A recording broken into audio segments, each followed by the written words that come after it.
according to my friend Mike, is hella gay. Very fucking gay to do that.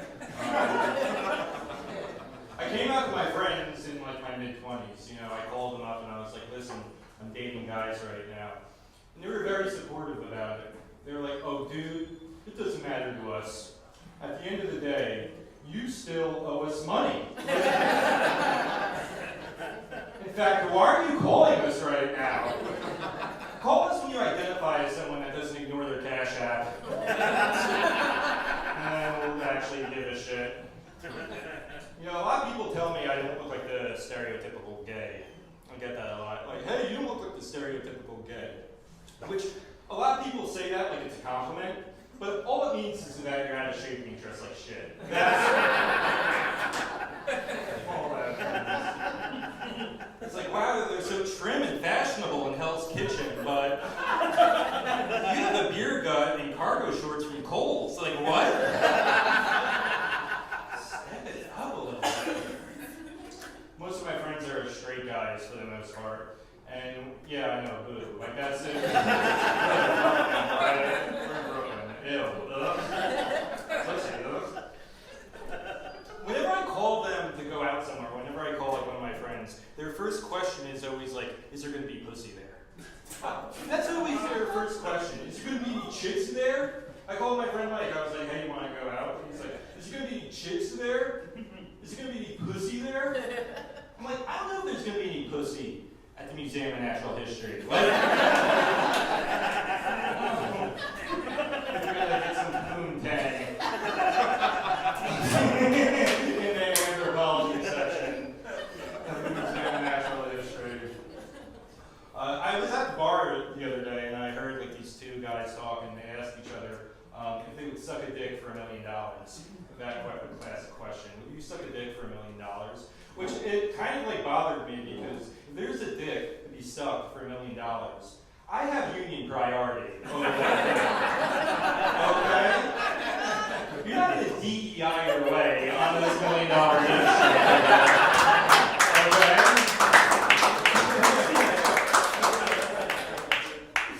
And the economy is so bad, like the guy didn't even hesitate. He was like, of course I'd suck a dick for $1 million. What are you talking about? He's like, I'm in credit card debt, I'm behind on my mortgage, I gotta suck this dick to save my marriage. Like, what? I did used to hook up with women, though. I gave it the old college try, as they say. I hooked up in my 20s, I hooked up with a woman who was 10 years older than me. Which I do have to say, the sex was okay, but the life advice was amazing. Awesome life advice. Have you ever gotten laid and learned how to use TurboTax? Exactly what happened to me.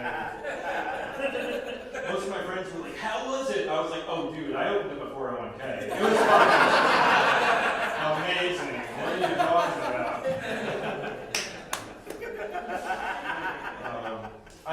I did used to hook up with gay Republicans. That is a proper response. You're like, boo!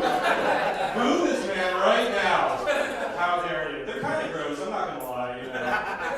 They're DeSantis in the streets, but Mayor Pete in the sheets. You know what I mean? Thank you, this side that watches CNN. I agree. I did vote for, I am a liberal. I'm a liberal. I know that's a hot take in Brooklyn. Yeah, I said it. I'm a liberal. What are you going to do about it? I did vote for Joe Biden 4 years ago. I would have voted for him this year. But I do have to say, I was tired of pretending that he looked fine. You know what I mean? Like, we can't admit it. We can't. Like, if you look inside his eyes, deep in his eyes, he's got the eyes of a 14-year-old dog, okay? Shits are hella milky. Like, when all those assholes storm the Capitol, and they're like, we need to storm the Capitol to take down Joe Biden. I'm like, you don't need to storm the Capitol to take down Joe Biden, okay? A slick shower surface will do that for you. This is the one president that needs a life alert to Secret Service. Just wait it out. You know? So my boyfriend is Puerto Rican, and he will only watch movies that have J-Lo in them. He refuses to watch any movie that doesn't have J-Lo in it, which off because now I have to lie to get him to watch movies that I like. You know, I have to be like, oh, J-Lo? She was great in this movie, Goodfellas. There's this movie where J-Lo plays an oil baron in the early 20th century. And at one point she yelled, I abandoned my boy! You think it's Daniel Day-Lewis in There Will Be Blood, but that's how good of a method actress J-Lo was. Is that she fooled everyone, including Paul Thomas Anderson, that she was Daniel Day-Lewis. So give it up for J-Lo, everyone. Thank you very much.